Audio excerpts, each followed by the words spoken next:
뉴욕 증시는 큰 폭의 상승으로 지난주에 거래를 마쳤는데요. 이 대형 기술주들의 실적에 따라서 주가가 움직이고 있습니다. 애플과 인텔의 실적이 시장 분위기를 한 번 정도는 더 반전시키는 그런 역할을 해줬습니다. 이번 주에서는 시장에서 계속 기다려왔던 11월 FOMC가 예정이 돼 있죠. 이에 따른 변동성 대비하셔야겠고요. 경제지표와 또 다른 실적까지 함께 주목해 보셔야겠습니다. 오늘도 토마토 투자클럽의 최원재 전문가님 함께합니다. 전문가님 안녕하세요. 안녕하십니까? 네, 뉴욕 증시 지난주에 좀 올랐는데 특징들 짚어주세요. 네, 애플하고 인텔 등 빅테크 기업들의 급등하면서 시장은 상승으로 마감을 했는데요. 다우가 2.6% 상승, 나스닥이 2.8% 상승, S&P 500이 2.4% 상승했습니다. 급등한 종목을 보면 반도체 종목 중에서는 엔비디아가 5% 상승했고 AMD가 5.8% 상승했고요. 그다음에 이동통신업체인 T모바일이 7.3% 상승했는데 실적이 예상치를 상회했고요. 그리고 3분기 가입자 수가 160만 명으로 분기 기준 최대폭을 증가하면서 강세를 나타냈고, 그다음에 자사주 매입과 그런 재료들도 같이 곁들이면서 급등을 했습니다. 그 다음에 버텍스 파마스티컬 제약바이오 업체인데 9% 급등을 했는데요. 호실적을 발표했습니다. 그 다음에 덱스컴 역시 제약바이오 업체 헬스케어 섹터인데요. 그 다음에 19.4% 폭등을 했고요. 호실적을 발표했습니다. 그 다음에 길리어드 사이언스 역시 제약바이오 업체인데 12.9% 급등을 했는데 트루이스트 파이낸셜 측에서는 투자 의견을 상향 조정했습니다. 보유에서 매수로 상향 조정하면서 급등 마감을 했습니다. 애플이 7.5% 급등을 했는데요. 글로벌 IB들은 안전한 도피처라고 호평을 했습니다. 크레디트 스위스, 그 다음에 파이퍼 샌들러, 웰스파고 측에서 모두 안전한 도피처다라고 얘기를 하고 있습니다. 그 다음에 인텔이 10.6% 급등을 했는데 바클레이스 증권에서는 비중 축소해서 시장 비중으로 상향 조정을 했습니다. 목표 주가는 $30를 제시를 했고요. 지금 PC 시장에서 점유율이 지금 상실하고 있지만은 점유율이 저점에 근접하고 있다라고 얘기를 하고 있고, 이번 실적 발표에서 강력한 비용 절감 계획을 발표한 것이 긍정적이다라고 얘기를 하고 있습니다. 그 다음에 9월 PC 물가 지수가 전년 대비 6.2% 상승했는데요. 시장 예상치는 6.3%였습니다. 예상치 소폭 하회했고요. 8월에 6.2%와 동일했고요. 전월 대비로는 0.3% 상승했습니다. 그 다음에 근원 PC 물가 지수도 전년 대비 5.1% 상승했는데요. 시장 예상치는 5.2%였습니다. 예상치 소폭 하회했고요. 전월 대비로 0.5% 상승했고, 8월에 전년 대비 4.9% 상승해서 전년 대비로 소폭 상승했습니다. 그 다음에 골드만삭스 측에서는 연준이 내년 3월까지 기준금리를 5%까지 인상할 것이다라고 예상을 하고 있는데요. 11월에는 자이언트 스텝 밟고 12월에 50bp 빅스텝 금리 인상하고 내년 2월, 3월에 25pp씩 인상할 것으로 보고 있습니다. 그다음에 JP모건 측에서는 연준이 내년 말까지 금리를 내리지 않을 것이다라고 얘기를 하고 있는데요.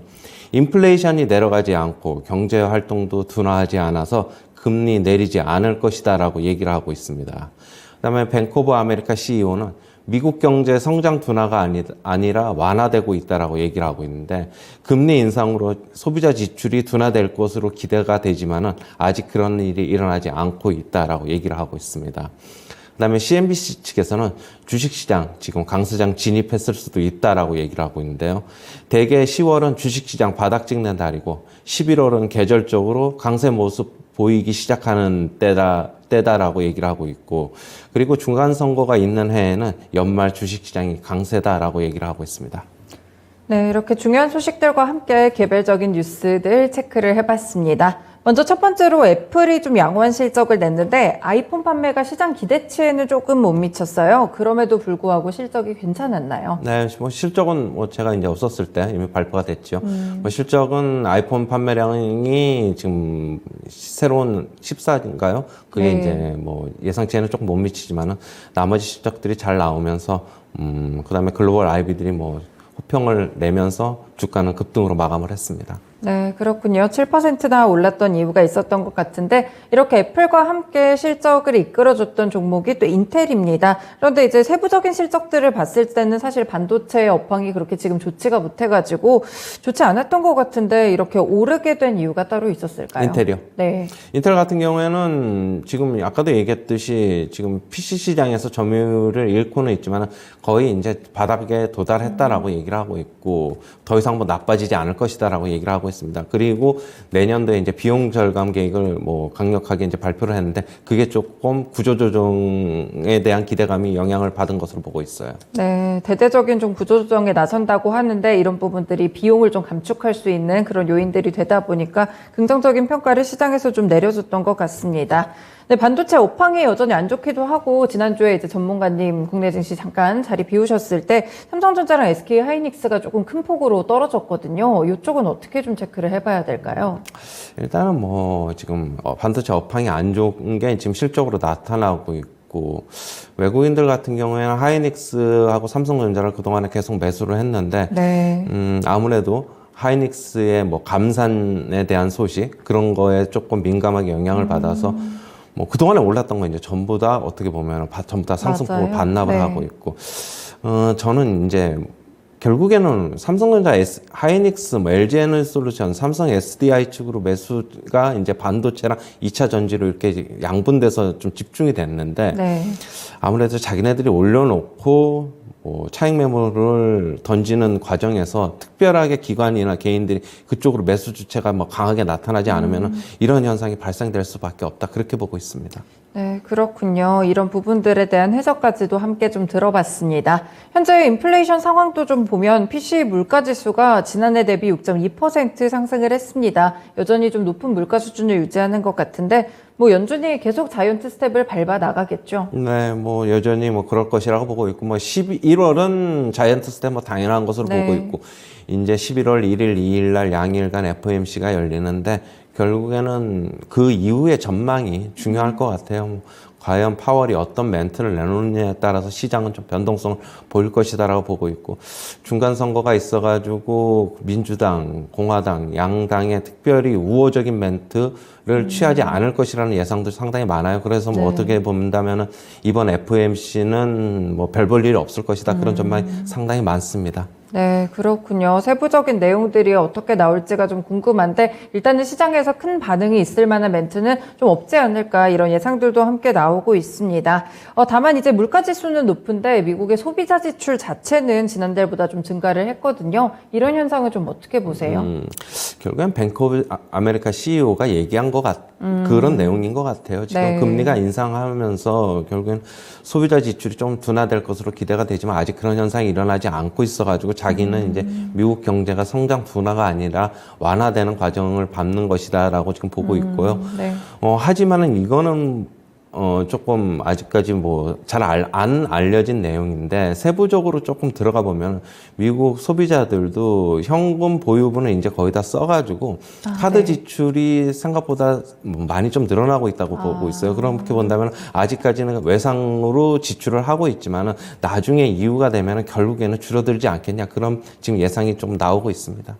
카드를 통한 미리 지출이 좀 있을 수 있다. 결국에는 이런 부분들은 나중에 좀 부담으로 작용을 할 수가 있으니까요. 조금 생각을 해보시면서 대응을 하셔야 될 것 같고, 뭐 글로벌 IB 측들이 연준의 행동들을 예상한 걸 보면, 뭐 내년 3월까지 5%는 인상할 것이다. 내년 말까지 뭐 기준금리 내리지 않을 것이다. 이렇게 보는데, 좀 어떤 식으로 행동을 하게 될까요, 내년에는?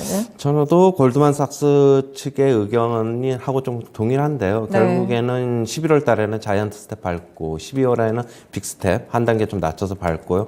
내년 2월, 3월에 25bpc 인상하면서 기준금리를 5%까지 갖다 놓고 이건 대신 이제 CPI가 계속적으로 급등하지 않는다는 전제하고요. 네. 그러면 타고 본다면 5% 선에서 이제 기준금리를 이제 올려놓고 그 이후에 이제 동결시키면서 향후에 좀 시장 상황을 좀 볼 것으로 보고 있어요. 네, CPI가 크게 오르지 않는다는 그런 전제 하에는 5%까지 올리고 홀드하는 그런 전략을 좀 취할 것이다라는 의견을 주셨습니다. 그리고 CNBC 측에서 주식시장이 강세장에 좀 진입했을 수도 있다 이런 의견을 냈는데 실제로 조금 그렇게 보세요? 어떻게 보시나요? 일단은 제가 이제 S&P 500이 3,800에서 3,900이 이제 목표치라고 했는데 이제 3,900 종가로 왔어요. 네. S&P 500 3,901로 마감을 했는데요. 저는 이제 저항선에 이제 본격적으로 진입을 했다라고 보고 있고, 추가적인 급등은 조금 힘들지 않겠느냐 보고 있습니다. 일단은, 그렇다고 본다면은, 뭐 그렇다고 전저점, 지금 차트를 잠시 보시면은요. 네. 지난, 이 라인이죠. 지난해 보면은 이 라인인데 네. 보시면은 이게 이제 6월 달에 저점이 이때가 S&P 500이 저점이 3,636이었거든요. 네. 결국에는 3,600 밑으로 내려가면은 3,600 근처 3,600선에 도달하거나 그 근처에 도달하면은 강력한 매수세가 좀 들어오고 있어요. 네. 그때도 이제 8월까지 강력한 매수세가 들어왔고 그렇게 본다면은 요번에 또 조금 하락을 하더라도 결국에는 조금 저는 박스권으로 좀 보고 있어요. 뭐 전저점 테스트하는 선까지는 보고 있지 않고 또 그 아래로 내려가면 또 아주 강력한 매수세가 또 들어올 수 있기 네, 때문에 네. 저는 박스권으로 보고 있는데 그렇다고 본다면은 여전히 어느 정도는 바닥은 형성되지 않았나라고 보고 있고요. 하지만 이게 진짜 진바닥은 아닌 것으로 보고 있어요. 저는. 네. 하지만 베어마켓 랠리가 나올 수 있는 그런 가격이 이 정도 되면 들어올 수 있다라고 보고 있어가지고 지금 중간 선거 앞두고 있고 FOMC 앞두고 있는데 뭐 조금 등락을 거듭하면서 결국에는 12월 전원 정도 가야지 뭐 강력한 상승이 한번 랠리가 4,400까지 오는 S&P 500 기준으로 그런 랠리가 오지 않을까 그렇게 보고 있습니다.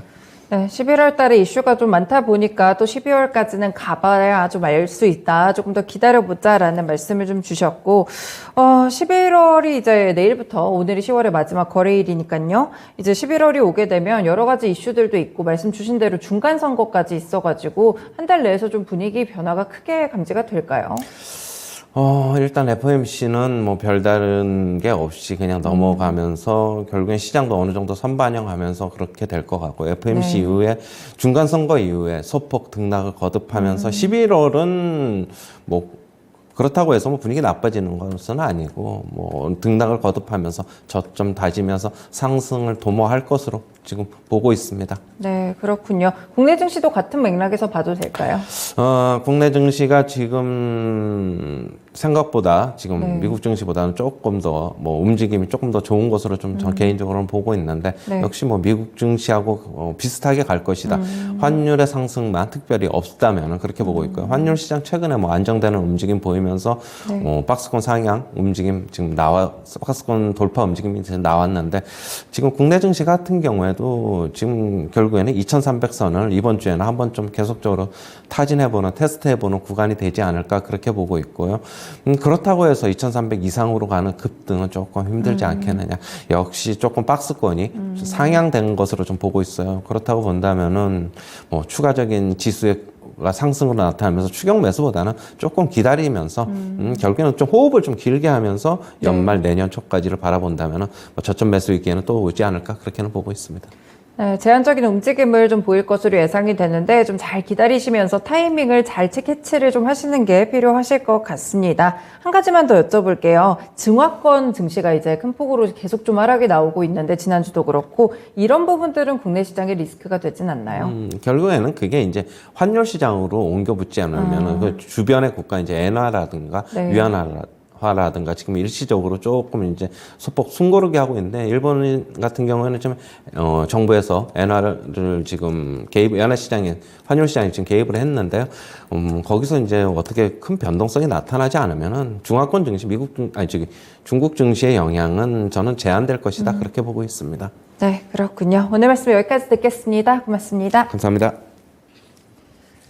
네, 오늘 같은 경우에는 10월의 마지막 거래일이기도 합니다. 월 초부터 FOMC라는 이벤트 소화한 이후에 또 중간선거라는 큰 한 가지의 또 사건이 남아 있으니까 이런 부분들 유의를 하셔야 될 것 같고요. 대체적으로 드린 전망들은 큰 폭의 등락보다는 제한적인 움직임을 가져갈 것이다 라는 부분이라는 점 참고해 보시면 되겠습니다. 올해 얼마 남지 않았는데요. 전략들 수정해 가시면서 대응해 보시면 좋겠습니다. 지금까지 모닝타임즈 시간이었습니다.